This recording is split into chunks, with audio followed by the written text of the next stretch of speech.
recording. This one's yours all set? Yep, mine's recording now. Okay, so I'll do the intro. All right, so our originally scheduled panel, headcanon to headcanon, game dev for fun and profit, will not be seen today because Stealth got stuck with Hurricane Hillary, so he's not here. So instead we have a panel with AJ, Saxman, and Mr. SSN. We cobbled this up together in the last minute because Stealth couldn't make it today for today's panel. So we thought, what we're going to do in the last minute, and we cobbled something together 3 days. And Saxman was like, "Hey, how about we just do a live hacking demo?" I'm like, "Okay, let's give that a shot." So we're not sure this is going to be great or what's going to happen here, but we're going to give it a shot and be a lot of fun.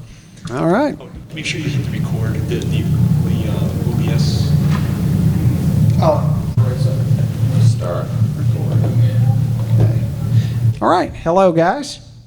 Welcome to what is this?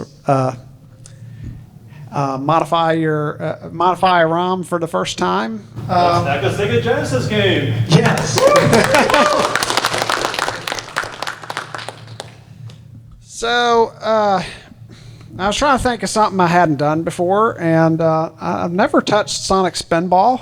It's not one of the most popular games, but it is a game that, frankly, I think needs a little more love. So it's a good intro. So let me pull up some things here. So a couple things I was going to try with you was some text searching and show you some tricks with byte swapping. Palette hacks, going to attempt to find a cheat code, look for the art, and maybe the music too, and music is sometimes a little harder, so let me pull you up emulator here, and we'll get started. I'm just here for the moral support and maybe some heckling. For those that don't...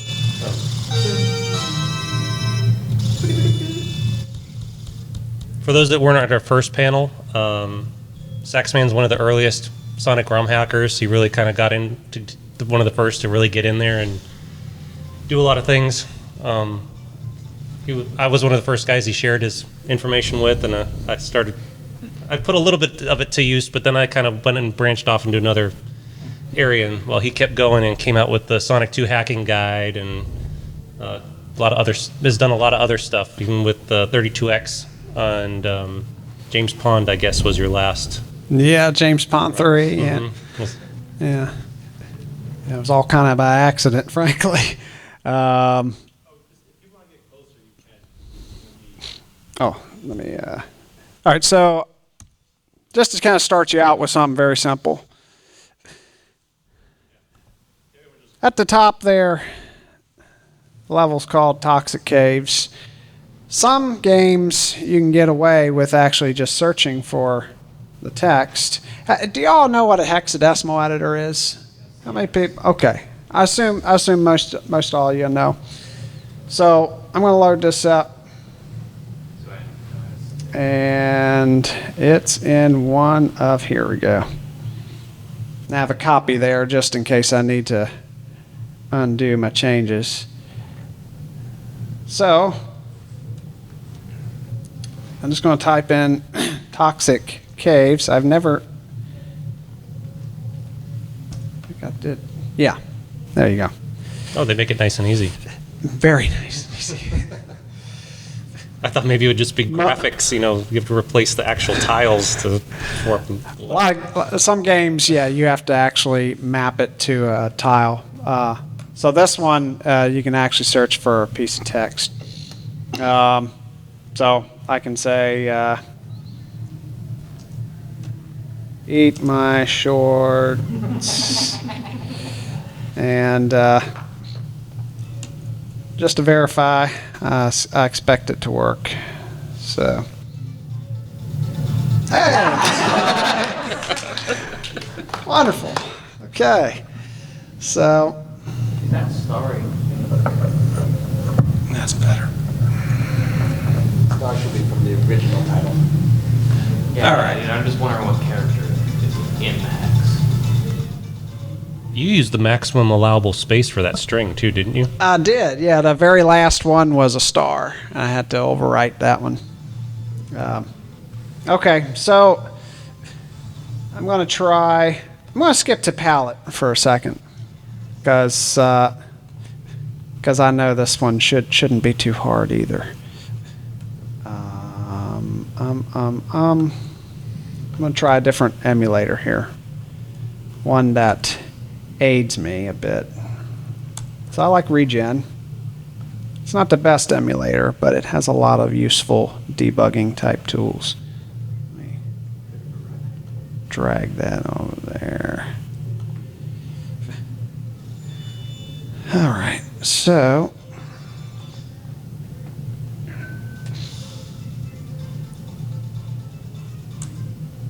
I'm going to pause that. I'm going to go into tools here and what is it? VDP debugger. So among the things in here, you have your list of tiles. Here's your color palette. I'm just going to, there are a number of ways you can do this. I'm just going to take a screenshot, honestly. Because I find this to be easy enough for me. So I copied and pasted, and I'm just going to pick a color here. And so let's look for that one. So over in the color wheel, it gives me the hex code for this color. So what I want to do,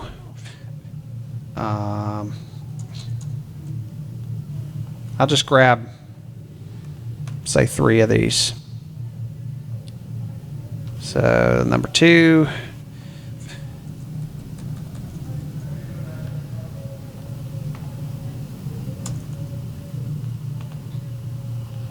And number 3.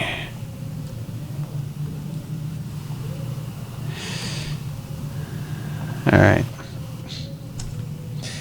Now,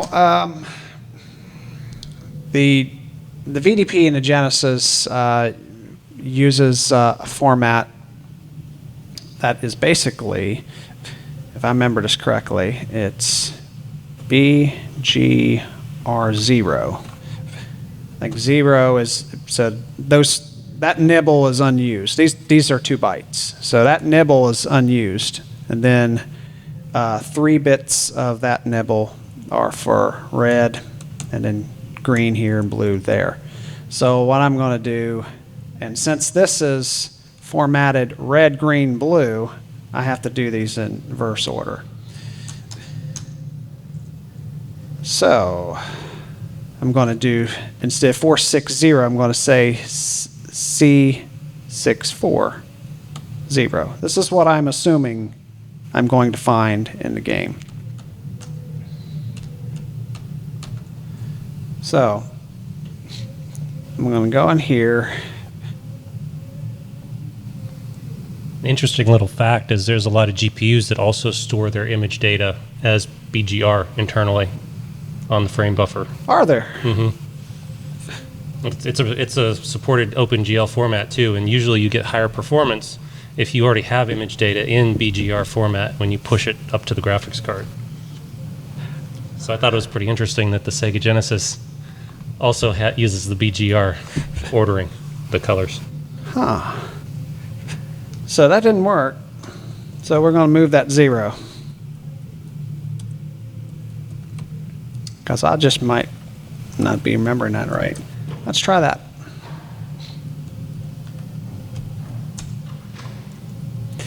You're making me look bad. We all know that feeling. So let me think about what I'm doing here. You're not thinking of ending this, are you? Like you need to swap the least significant bit, so you would do CO 6040, AO 6000. No?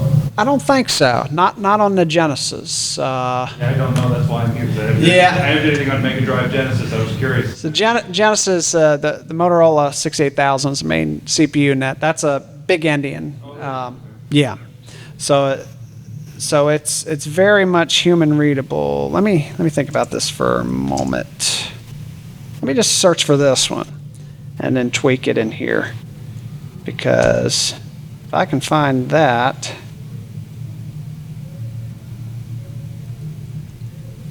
That's the only instance of it.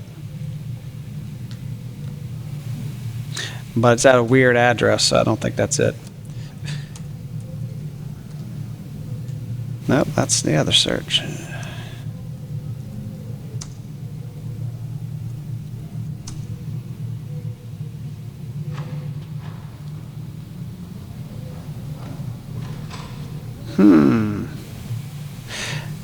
All of these end in 0. That ends in 0. That ends in 0, 0, 0.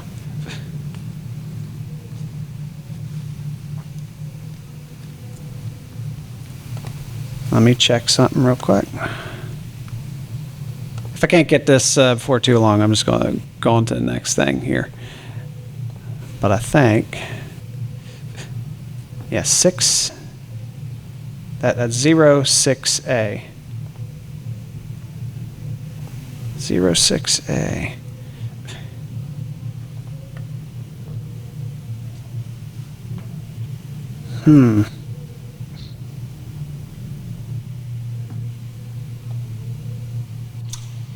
Well, ladies and gentlemen, I am stunned. But Because normally there's a piece of data in the ROM there that's essentially an array of palette colors, right? Yeah. So that's what you're looking for. yeah, that's what I'm looking for. You take that color index, you order it BGRI. Zero's either at the end or the beginning of that, and you usually just search for the colors in order, and you can usually immediately find the palette that you're looking for, and then you manipulate it right there. Let me come back to that. What if Sonic Spinball is a little trickier than that? Like it's using the raw hex. If it's Nothing. if it's a later Genesis title, would it be possible that they might have compressed the palette somehow? I think I remember seeing a video of, maybe not the color, but I think they did a workaround for the Spinball for something, and that's maybe. Nothing's impossible. I've seen some funny things in games, but I'll see about coming back to that. But let me attempt something else here, just so I don't hold y'all on that for the remainder of the panel. So the cheat code, if you don't remember or don't know, in Spinball, you do on the option screen, and then that allows you to jump to whatever level you want. So it's A down, B down, C down, A, B up, A, I messed up. A down, B down, C down, A, B up, A, C up, B, C up. Yes. Okay. Wow. That's almost as bad as the up, down, up from Sonic 3, where you have to get it right on every frame. Yeah, Oh, yeah gosh. it's not worth it. Or you could just do Sonic 2's level select, take out the Sonic 2. Yeah. Put in Sonic 3. Yeah, that's right. Yeah, because they keep it in the same memory address. Yeah. Yeah. Okay, so the way you can map buttons to the way the hardware understands it, SAC could be up, down, left, right. That's the ordering. It's an 8-bit value. It's usually ordered this way. I have seen it ordered slightly different, but this is start, A, C, B, right, left, down, up. So that's an 8-bit value that works as a bit mask. So Yes. you can have up to 8 different buttons, or that's why the Genesis can't have more than 8 buttons. Or wait, no, it does. Because you have the up, down. Yeah, it uses all those bits. Oh yeah, up, down, left, right, A, B, C, start. There's your Yes. And the 6-button controller has XYZ mode, and they store that on. You have to read it 8 times, and on the 8th cycle, it gives you. Oh, wow. Yeah, that's for backwards compatibility reasons. So it's more of a serial type interface. Yes. With the XYZs. Okay. Yep. Okay, so what I want to do, I want to take the sequence of buttons, just the first couple, and map it to this format that I've showed you here. So what's A down, B down, C down. I'm just going to stick with that for now. So with A, you would have the high nibble as a 4 and then 0. And then down is right here. So that's the low nibble. That would be, so O2. So B, let me space these out, make it a little easier. So B is 1, 0, and then O2 for down. And then C, A down, B down, C is 2 for the high nibble. So 20, and then O2 for down. So I'm going to, I don't know how this is going to work.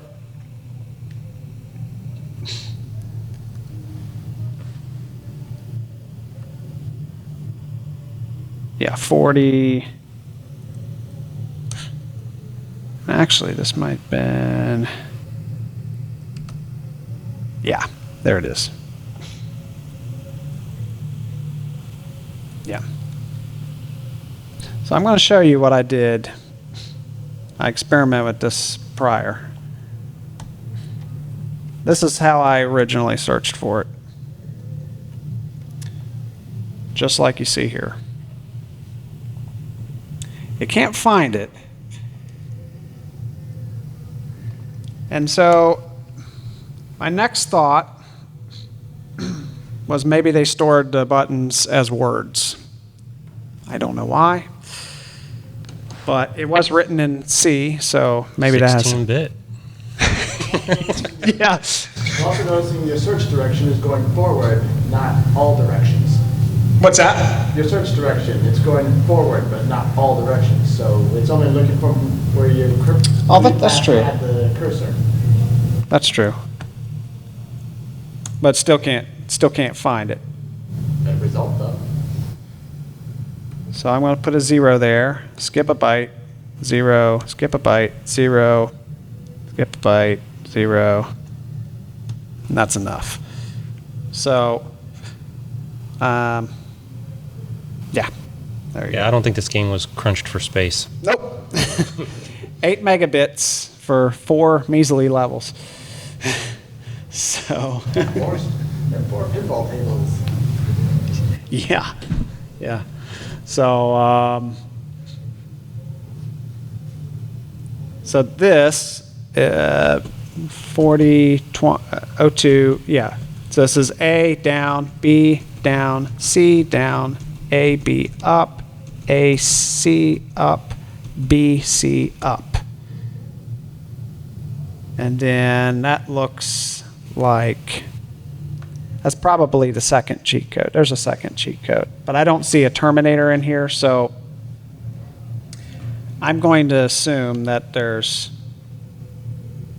code that knows how many buttons to try here. But let's just say that it's, let's just do something like press A a bunch of times. 40, 40, 40, 40, 40, 40, 40.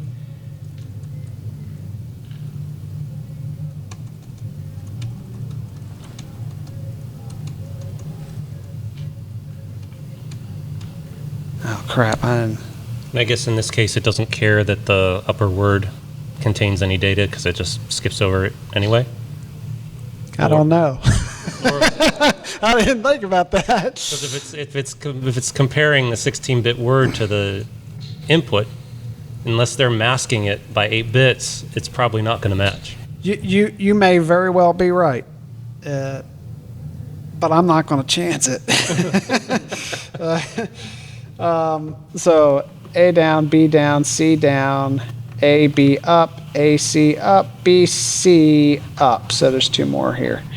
So 40, 40. All right, so let's try it again.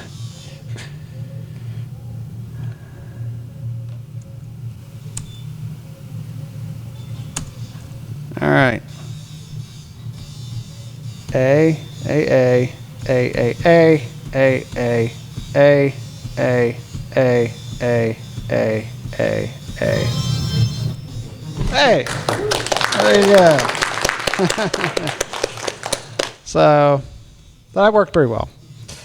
But let's say I don't want to press A that many times. So I assume, because I don't see a terminator in here, usually a terminating byte would be like a 0 or something like that. But it's probably programmatically in there. So I'm going to take this address here. This is the start of the code. D35E2. D35E2. So now instead of working with data, we're actually looking at the machine code, because it's going to be looking to pull data from that address, right? Yes, correct. 5E2. And So we're going to start coding. so that's a byte, byte, byte. Okay, so 3 bytes. Let's see. There we go. That's probably the pointer. So this is where it gets a little more complicated. Now I need to take this address, FE90. I want to go into the debugger here. What was that? Who in the world can remember? 5E90. Yeah, FE. There we go. Okay. Let's back that up, because that's not the beginning of the instruction, is it? It's probably a little bit before that. So let's go so CE, let's see, CE. Okay, I can kind of make this out. So it's moving this is the address there. I don't know if you can see that, but that is the address of our of the bytes for all the button pushes. It's moving into a register, doing something there. Oh, it's moving 1 byte of that location to the D0 register, so it can read it and play with it. What program is this, in case somebody This wants to download is- and play with it? This is regen. So that's part of the region interface. Okay. Yep. I thought it was maybe like a separate 68K interpret. Nope, code that's interpreter. and that's why what makes this emulator so wonderful. Yeah, that's pretty cool. So I don't remember what that does. I think that just assigns a bunch of zeros to the end of the to the front of the value. We have 0. I don't really care about node. I don't know what half this does, but what I know is that there's 15 button pushes, and so what I see here is doing a comparison. CMPI. F is hex for 15. And I don't really know, that's a RAM address, FF5750, I have no idea. I assume it's just keeping track of button pushes. But the fact that there's 15 button pushes, so I'm willing to bet that this controls how long that sequence is. So that's over here, I see FE98. FE98. There's that F. So I just want it to be 1 button,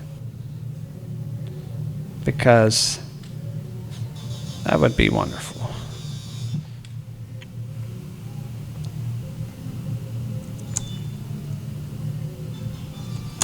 All right. I'm going to press A. There you go. So, stop that music for a second. It's distracting after a while. I don't know how they cleared that through their design team. That is the worst song ever. We're Sonics. If I had to rate the Sonic songs by how bad they are, I'd probably pass up like a lot of stuff from Sonic 2006 and all these other known bad titles to pick that one song. Oh man, yeah. So I definitely place this ahead of the 1DS RPG game. Sonic Chronicles. I know, the one that shall not be named. I never played it, so I don't even know. Sounds like that. oh, here we go. Sounds like bad. Oh, So I'm gonna try. I'm gonna try finding art. And I have this nifty tool that's ancient, but very handy, called Tile Layer Pro. And I'll make you support it. There we go. All right. So, well, you can see some text there, but that's not really what we're looking for. I want to find, I assume, something that's animated is usually going to be uncompressed because it's quick to read it and it needs to constantly update it. So I'm going to... can you find Sonic, or would that be a little more involved? That's what I'm thinking. I'm thinking I'm going to try to find Sonic here. So there's some stuff that kind of looks like art. Well, in a way, that sort of describes the whole game, doesn't it? Oh, man.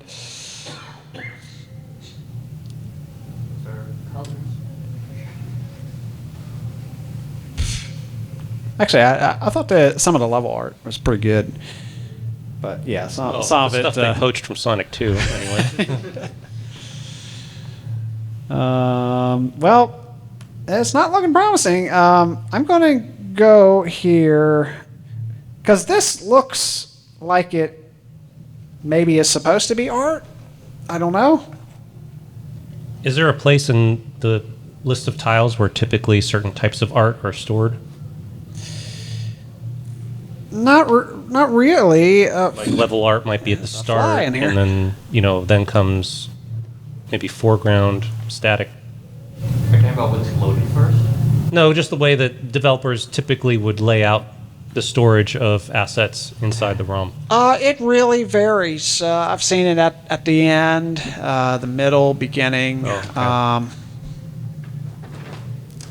That fly is driving me nuts.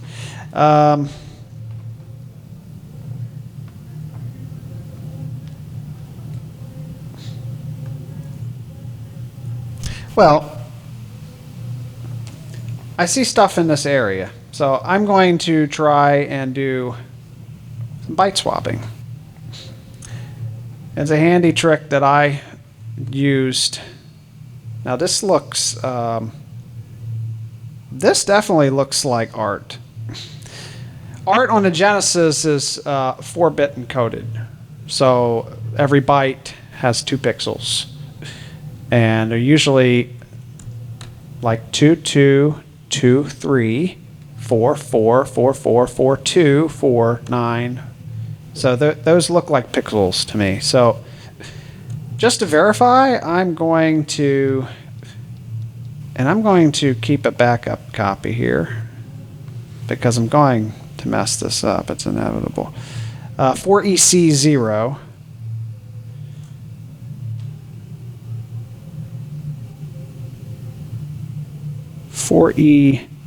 C0. Okay. I'm just going to erase all this and make it something. Let's just make it all 5s.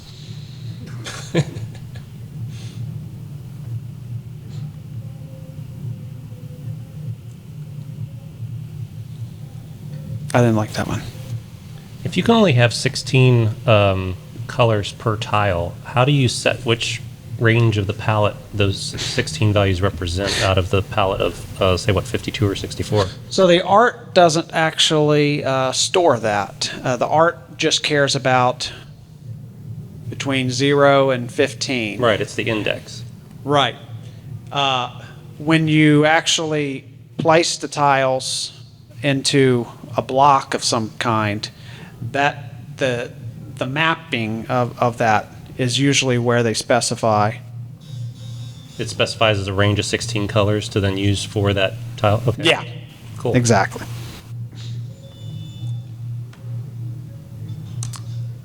I have no idea how it's going to work, but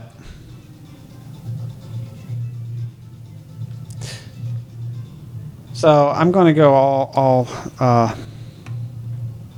Scorched earth. yes, yes.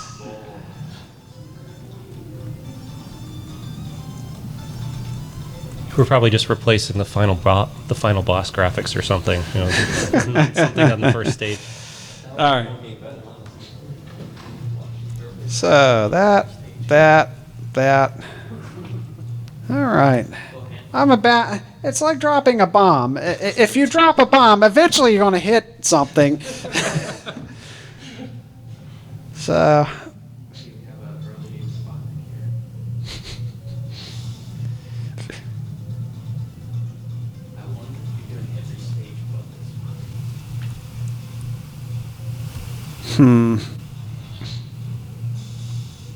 It's not this stage, whatever it is.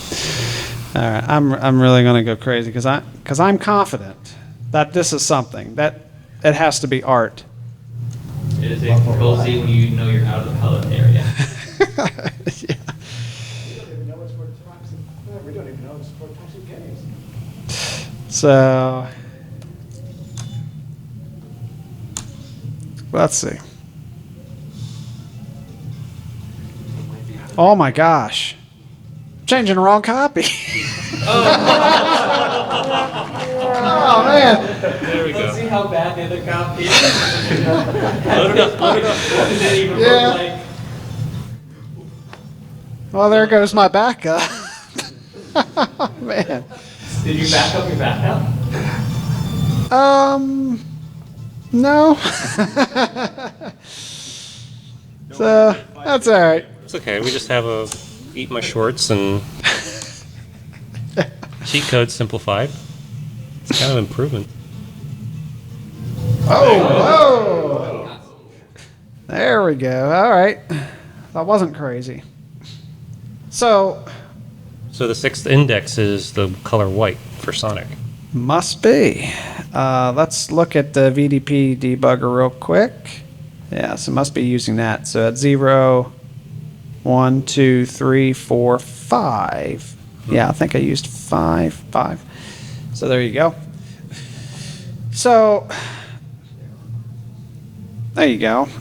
That's a handy method. And then if you want to then undo those changes and start making smaller changes, Control you Z. can a little more accurately pinpoint what you're looking for. Yeah, I wish Control Z worked in this. It does until you save, and then you can't undo it.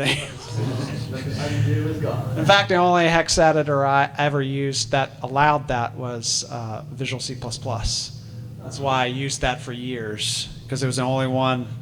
010 editor lets you do it. 010 editor, 010 editor. Ever heard of it? No. It's a paid license, but it's like a phenomenal. $50. I mean, come on. Oh, one time only. Yeah, $50 one time only, unless you want to upgrade to like premium versions in the future. But I swear by it. I'll be darned. Zero editor.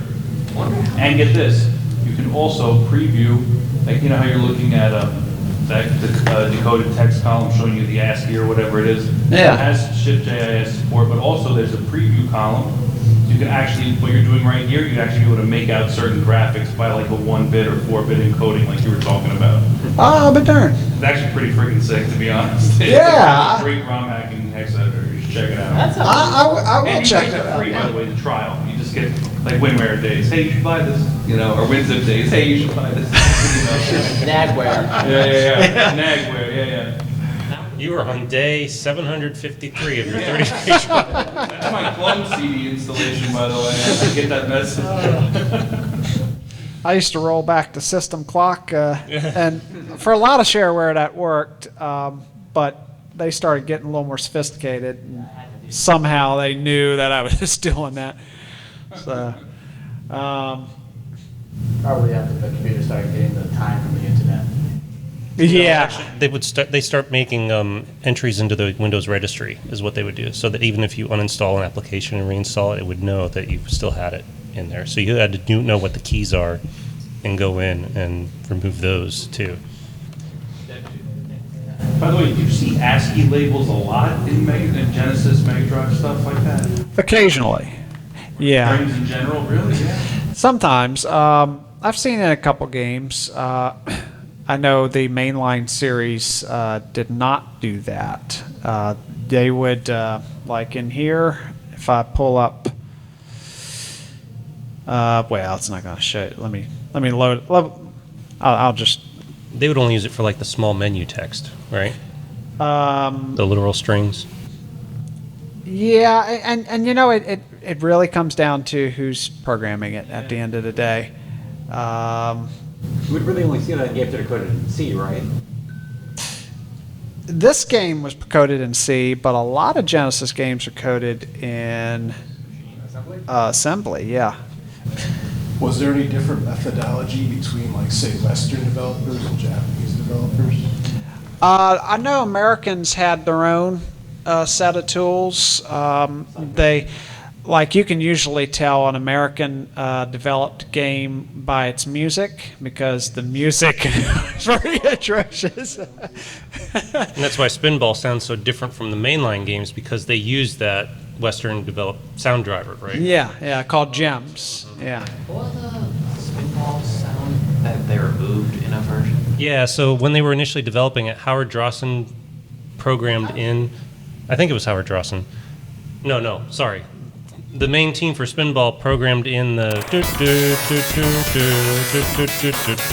and then they were just like almost to production, I think, to printing the cartridges, and then legal got wind of it and was like, no, we can't use this.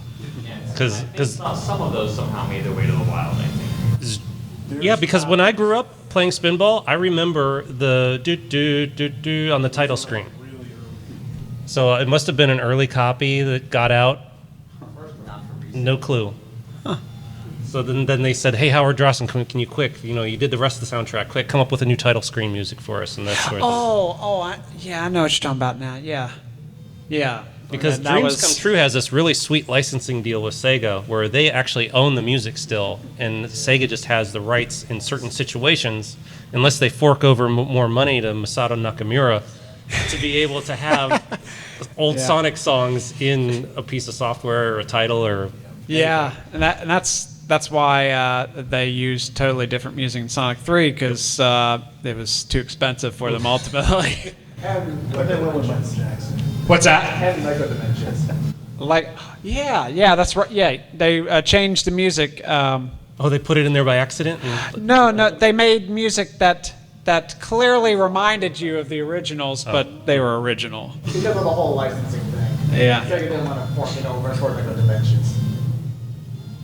But so on Sonic 2 beta level select, you see the text here.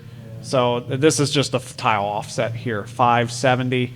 So this game, I think this game does it. A lot of other games will actually use the tile offset and just string those together, and that's how they capture the text in the ROM. Is this Simon's beta? This is the Simon Y beta. Uh-huh.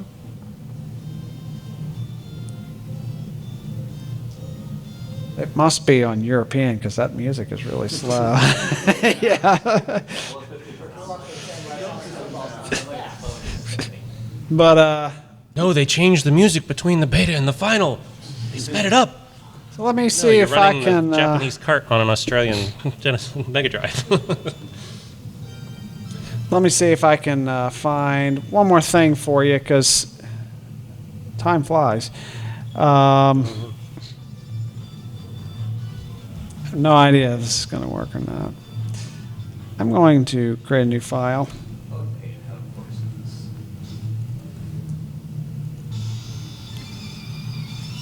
And I don't want to do that. Let's see, 1, 2, 3, 4. So let's change the correct one. And I'm just going to go down here, random address, 1234. 1234, what the heck? And just see what happens. This is how I found a lot of stuff. Yep. You got to start somewhere. That may or may not even be a big enough change, honestly.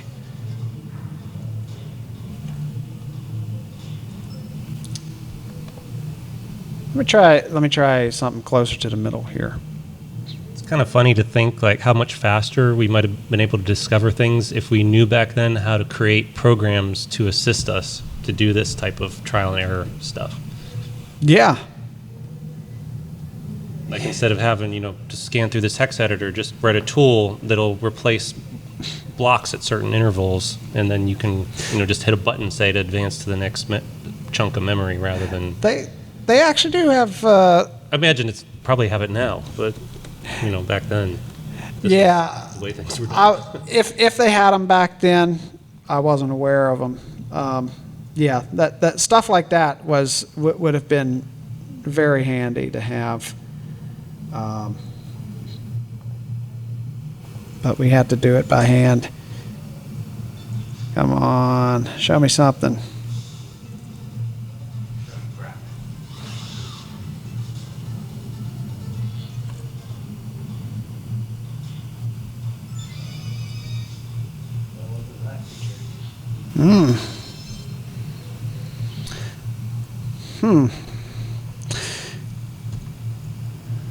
Let's just try another location.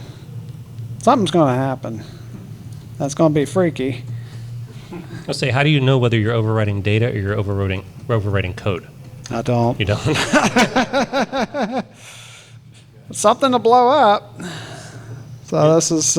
Is the 0 in 680K assembler just a no-op? If it were to execute that? No, I think it... I don't think it's a valid instruction. Oh, okay. A no-op, I think, is 4E71, I think. I don't know how I remember that. But. Maybe dumb question. Are you sure you're loading the right one? Yeah, I was thinking of that, but yeah, I'm pretty sure.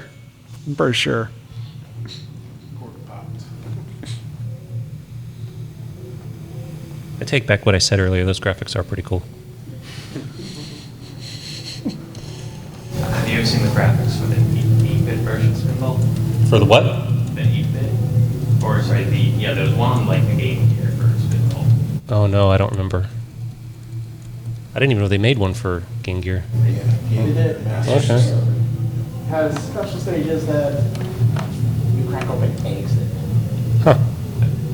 Not regular chicken eggs, more like artifact eggs. I broke it. So what I can write in my notes. Code is in here somewhere. Yes. I write 67C0 and 67C0 SEGA logo something.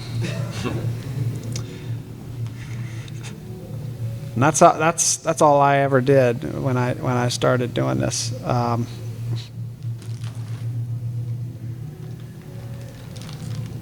Let's put that back.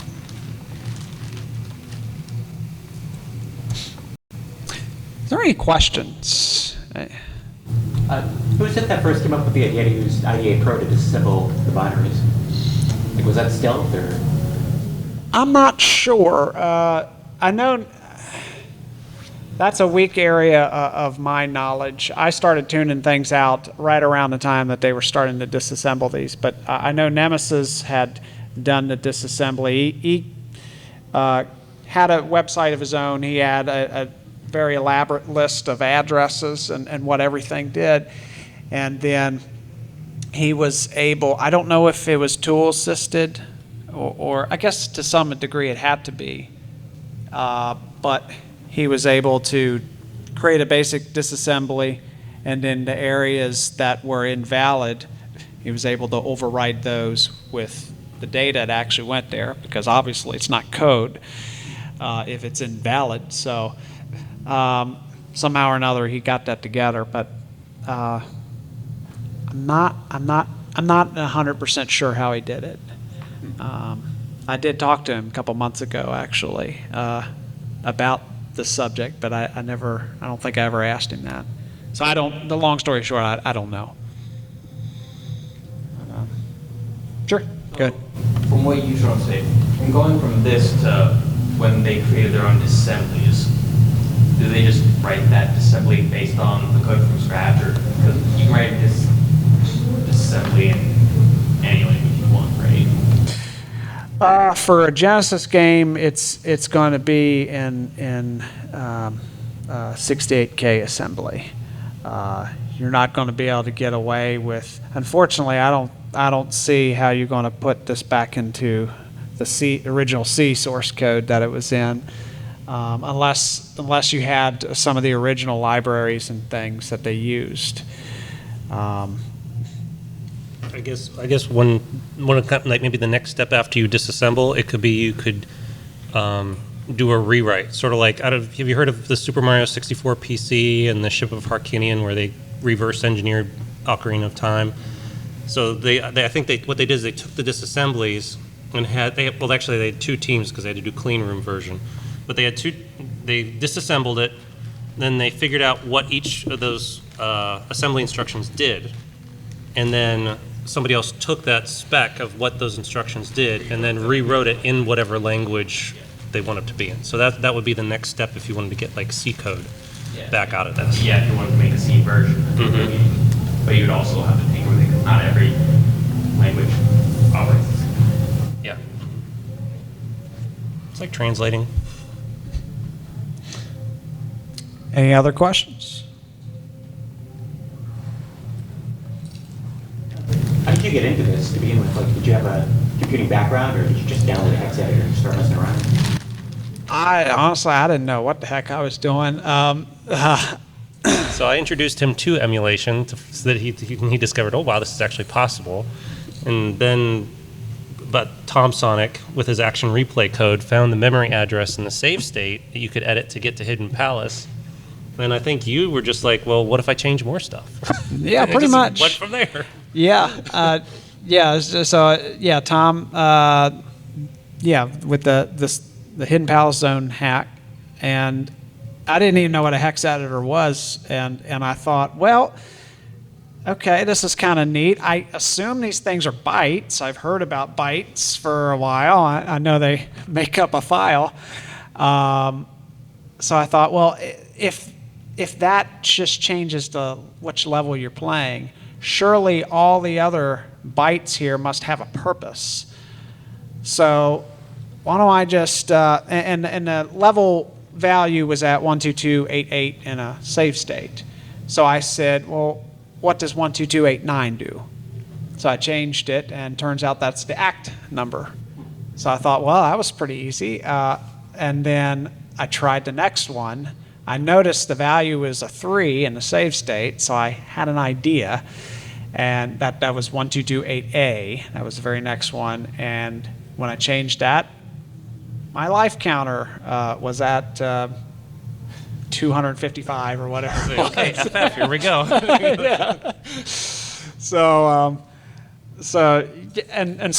from that point on, I think that was the point when I decided, I really ought to start documenting this just so I don't forget it, and I can just keep track of these. And from there, I just kept going with it, and I stopped. Well, I didn't stop, but I decided shortly after, I said, well, save states are nice, but I'd really like to see what's inside the game file itself.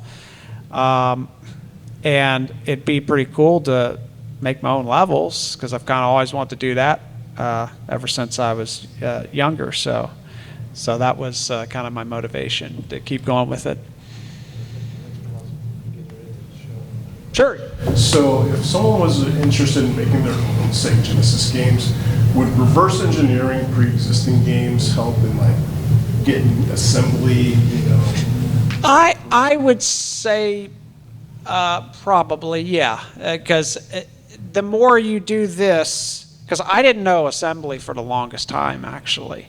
I started doing this in 1998. I didn't start tinkering with actual assembly until probably 2005, 2006. And my background doing this gave me a sort of a prerequisite understanding of how things kind of worked. So it got rid of that learning curve that would have probably been there otherwise. And have you messed with the SEGA Genesis SDK before, like the new homebrew language that's out there now?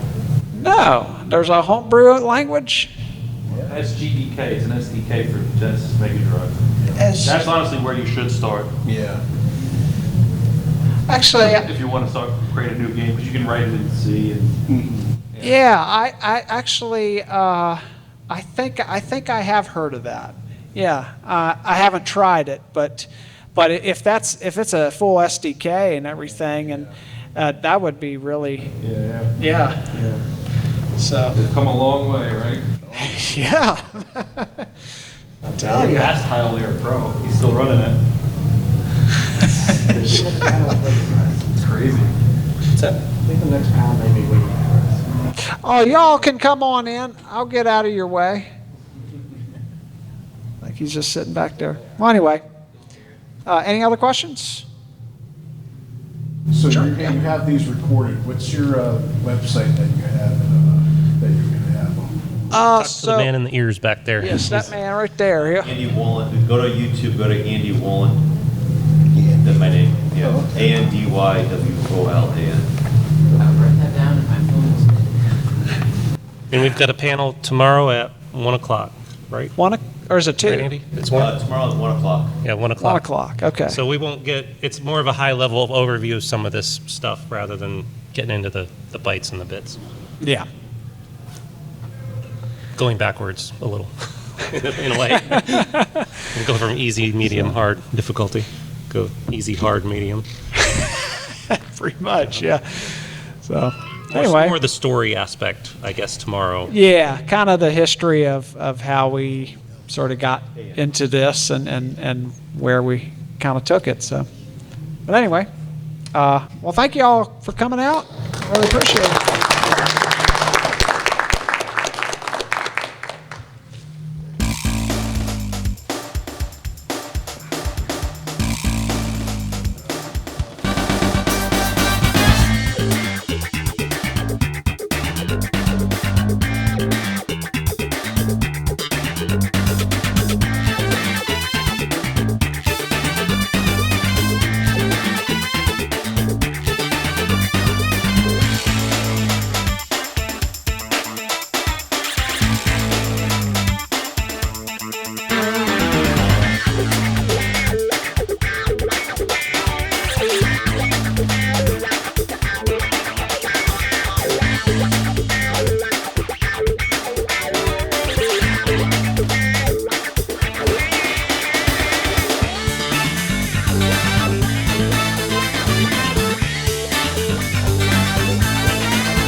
Oh my gosh.